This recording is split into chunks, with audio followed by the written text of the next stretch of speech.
What do you do when things feel slow in life? When it feels almost as if you're just running on a treadmill and not making any progress? See, we have this tendency to cast a vision and push and put forth effort, make a plan, put together a strategy to get from A to B. Now, that's all, it's fine and well. I'm not saying it's bad or anything, but there's a trap that happens when you extend yourself out of where you are right now into ideation involving thought. You see, you cannot have thought without the identity, without the ego, in other words. The ego in thought and identity are composed of knowledge, memory, and experience. I say this to lay the groundwork in the preface for zooming out because you can get extraordinary results, extraordinarily amazing results through realizing the distinction of power versus force. What I mean when I say that is to put yourself in the standpoint of something more than just a little person who dies, but to actually extend yourself out to consider how how did we get here? Who are you actually, and why are you here on this planet at this time? You see, you can say lineage, family, right? My mother and father had sex on this given day, and I popped out of the vagina on blank said date of birth, right? You could say that. But if we take a step back just for a moment together to really consider when you look around the amount of variables and variety of nature, of plants, of species, of temperature, so on and so forth. Right? What do physicists do? What does science do? Kind of dissolve, not dissolve, but to look at matter until you get to the smallest particle, right? And then there's like particle colliders, and you're dealing with things smaller than atoms, right? The cells of the cells, if you will. My point being, in drawing this between science and thought, memory, identity, you also have religion. You have this religious illusion that people think they can will into action. What I mean when I say that is that religion is so much simpler than it's been made out to be. And nowadays, if you do a little research, you can compile text across time, across all all different parts of the world to come to the not conclusion, but the real simple fact of the truth is written on your heart. You know what's right, you know what's wrong, and you can extend your consciousness to create a form of intelligence which is continuously expanding through having awareness of what is not expanding. In simpler terms, you pay attention to how your illusional identification with the me puts you into a state of being continuously, day after day, every day, of weakness, smallness, fear, shallowness, and everything else which is bred through lower vibrational emanations. You see, it's the nuance of love and fear. It's really that simple. Now, this means you are intelligent and you understand that words are a mere tool for communication. What I am speaking of here is beyond language, and that is the fundamental, irrevocable nature of truth itself. Truth is written on your heart. Your heart is a compass. You can feel your own vibrational frequencies. You can see the correlation between input, output, and how thought affects what you are. You ever, and you can even see, right? You have scientific terms like the placebo effect, whereas it's a physical example of what we're speaking of here. The bottom line is that we are all here for a reason, and it is your duty to do the work to understand who you are. And what that means is, in other words, I could tell you who you are. I could tell you who I am. And the fact is that we're both the same exact thing. The fact is that love is nothing without unity. We're talking of real love. We're not talking of pleasure. We're not talking of attachment. We're not talking, I love this person but don't love this person. And now, of course, you cannot express the truth to individuals who are not ready to receive the truth, which means that it's not a pressure or anything. It's just a simple, again, returning to the compass, which means that you can feel in your heart. There's a few things that I've been shown. Number one is who to be what with. That is a phrase to describe the fact that you will find yourself in so many different situations with so many different people, and the energy of the environment will call for you to have to be dynamic, versatile, and present in the moment to play correctly. And if not, then you will not be playing and you will be forcing. And you will be in the land of lower vibrational, egotistical immaturity. It's kind of like someone sends you a game invitation, but you know that game and you're done playing that game. You can see through the game invitation, right? So when I'm talking to you here, I know, and I just need to put it into words, you need to read between the lines of what I'm saying. And that is clear to anyone who has ears, anyone who can see. Because you take the step back, you do the work to understand, man, this world comes down to a few simple truths. One of those truths is that mind is like everything until it isn't. That means that you realize the constant chatter of the ego, the constant chatter of the illusion of being just the identity. You watch that, you observe that.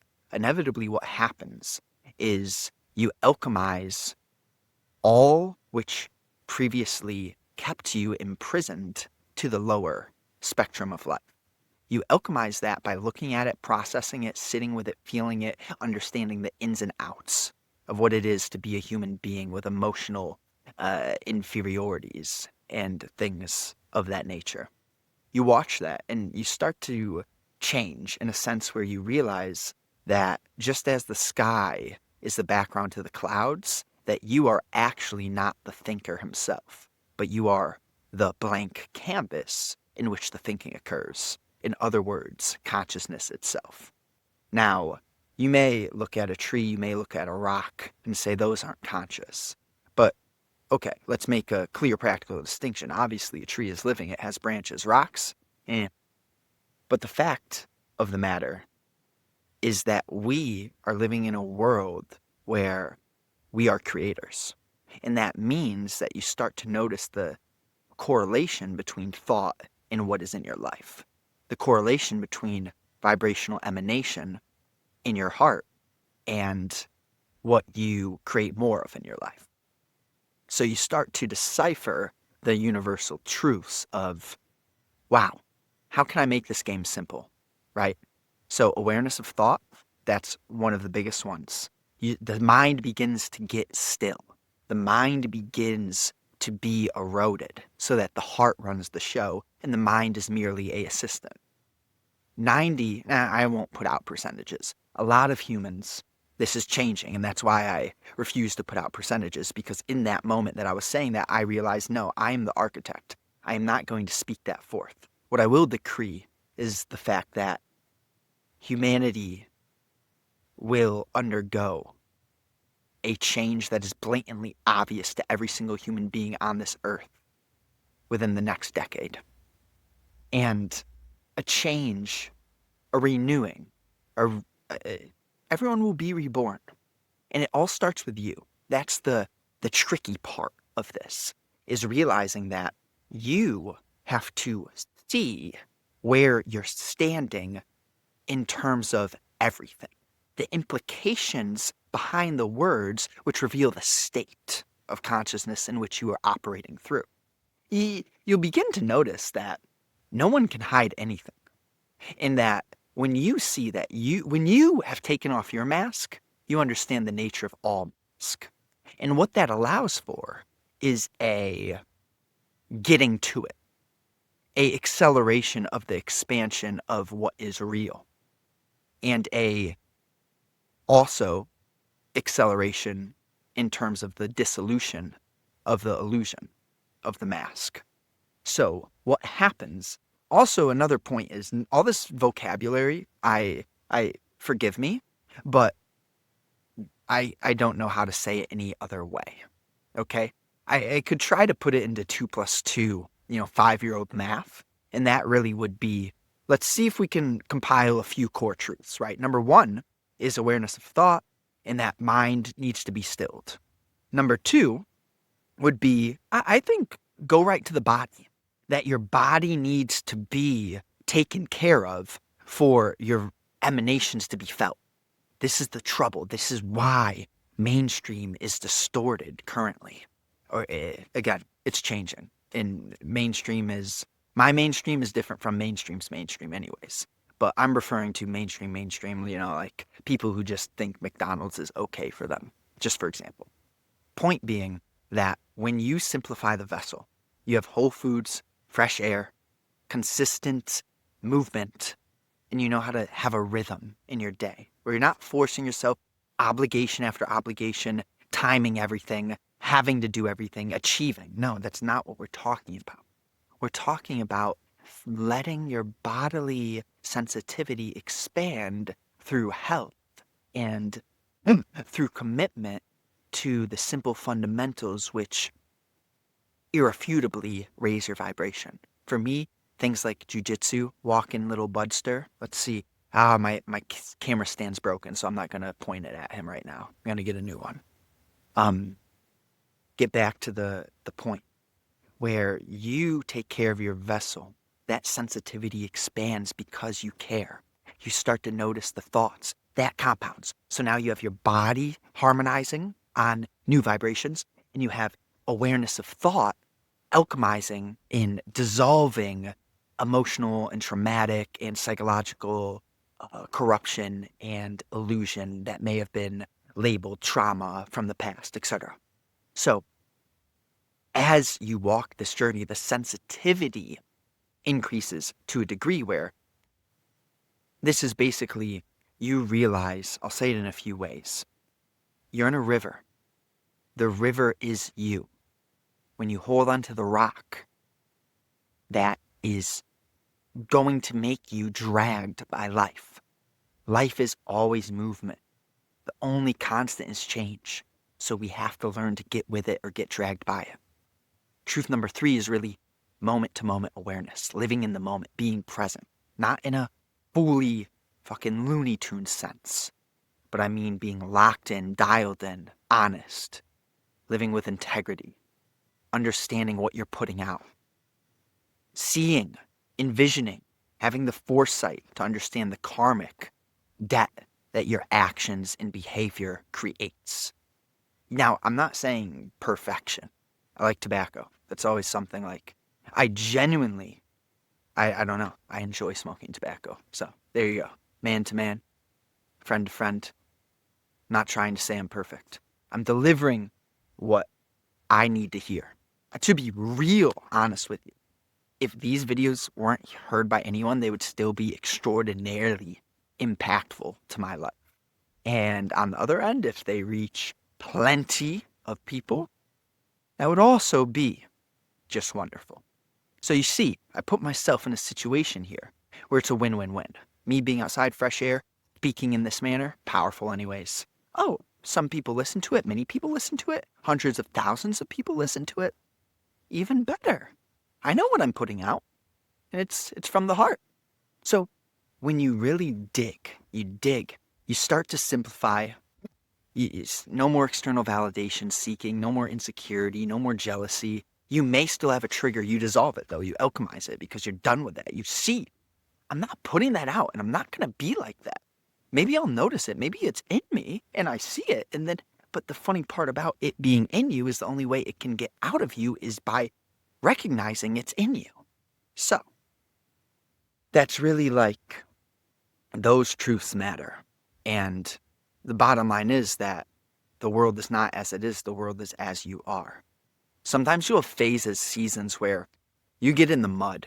I wish I could cover everything here, but I could talk forever. That's why this is the topic that I'm going to be speaking on. I just turned 27 a few days ago. I'm going to be speaking on this until I'm gone because there's nothing else that feels so worthwhile to put my energy into iterating and articulating. So it's this continuous realization. Notice I don't say I learned something and I'm done and I'm better than you and look at all I know. It's a continuous realization for every single individual to do this work, and to be able to let oneself flow beyond the limitations of just the logical identity. The identity is good. You need logic. Engineering's powerful. Heavy equipment operation. The list goes on and on. Lawyers, doctors, whatever. It's fine. It's all changing anyways. With rapid advancement of technology and awakening in humanity, you see, this is what I mean. Consciousness is the forefront. Consciousness is the thing which matters most in the world, and that's why I choose to speak. Sure, I could be an engineer. You could be an engineer. You can do both. That's the beautiful thing about life. You're never chained down to one thing. And this is, again, the awareness of thought and belief and worldview and perception. You have to be extraordinarily honest. And sometimes that's hard, but bring this skepticism into your life that allows you to question the way that you see. That's where it all starts, right? What did Christ say? He said, take the speck out of your eye before you go trying to tell others how things should be, right?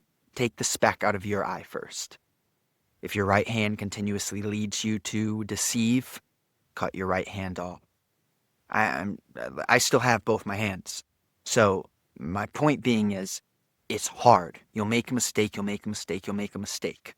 But then inevitably you just feel the burn of, man, all right, this is, and you ask for grace, you surrender, you align your actions, bigger picture, right? Fresh air, exercise, nutrition, treat others how you want to be treated.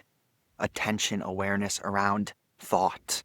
Notice the implication behind the way you talk, the attitudes you speak, the energetic frequencies which your tones of voice. Now, I'm being quite firm, but I'm sure through this entire video, you've heard me use probably 50, 60, or no, I don't know how many, but a lot of different subtleties. If you were to really re-listen for every subtlety, it would be a lot.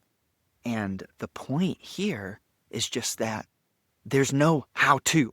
I can't tell you, do this, do that, do that. It's not like I know everything. I'm not speaking from that level. I'm speaking from a place of, man, I know that this isn't easy, and I wish I could have heard this form of video or had something like this when I was a bit more in the mud. And hey, I'm still working hard, but I'm being carried now, supported. I see it. I understand. Hey, I have to willpower force myself through this thing. Sometimes it's hard, right? But you're guided. And when you have that understanding of, man, I am not alone here, things take care of themselves. Thank you so much for taking time, energy, everything just to reciprocate, to bring that attention, to hear, to genuinely just put this into your consciousness. Have an amazing day. Thank you. See you soon.